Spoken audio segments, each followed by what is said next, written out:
நீங்களும் பார்த்திராத நிகழ்வுகளை உடனுக்குடன் காண டுடே கும்பகோணம் நாவ். விசுவாவசு தமிழ் புத்தாண்டில் எந்தெந்த ராசிக்காரர்கள் எவ்வளவு பலன்களை பெறப்போகிறார்கள் என்பது குறித்து கும்பகோணம் நாகேஸ்வரர் திருக்கோவிலில் ஜோதிடர் கூறிய கருத்துக்கள்.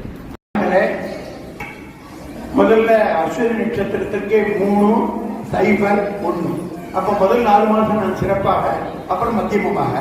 பரணிக்கு 6-1-4, கார்த்திகைக்கு 1-2-2, ரோகிணி 4-0-0, மிருகசீரிடம் 7-1-3, திருவாதிரை 2-2-1, புனர்பூசம் 5-0-4, பூசம் 0-0-1-2, ஆயில்யம் 3-2-0, மகம் 6-0-3, பூரம் 1-1-1, உத்திரம் 4-2-4, ஹஸ்தம் 7-0-2, சித்திரை 2-1-0, சுவாதி 5-2-3, விசாகம் 0-0-1, அனுஷம் 3-1-4, கேட்டை 6-2-2, மூலம் 1-0-0, பூராடம் 4-1-3, உத்திராடம் 7-2-1, திருவோணம் 2-0-4, அவிட்டம் 5-1-2,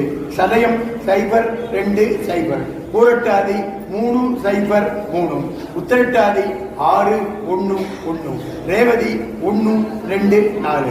கந்தாயபுரம் சொன்னாலும் நம்ம ஆதாயத்துடைய நல்ல மங்கள வார்த்தையால தான் நம்ம முடிக்கணும். அப்படி பார்க்கறது மேழ விருச்சிக ராசிக்கு 2 ஆதாயம் 14 விரயம் செலவு, ரிஷபதுலா ராசிக்கு 11 ஆதாயம் 5 விரயம், மிதுன கன்னிக்கு 14 ஆதாயம் 2 விரயம், கடக ராசிக்கு 14 ஆதாயம் 8 விரயம், செம்ம ராசிக்கு 11 ஆதாயம் 11 விரயம், தனுசு மீனத்திற்கு 5 ஆதாயம் 5 விரயம், மகர கும்பத்திற்கு 8 ஆதாயம் 14 விரயம்.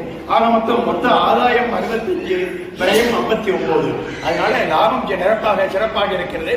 இந்த காலச்சக்கரத்துடைய ஸ்லோகத்தை சொல்லி நிறைவு செய்து கொள்கிறேன். துர்வாரம் பாதசாரம் திரிஷத பரிமிள ஷட்டி பர்வாபிநீதம் சம்ராம்யத் क्रूरवेगं क्षणमनुजगर चित्य सन्दापमानं चक्रं ते कालरूपं व्यदयतु नतु मां त्वत्पदैकबलं विष्णो कारुण्यसिन्धो पवनपुरपते पाहि मां कृष्णरोगात् पाहि मां।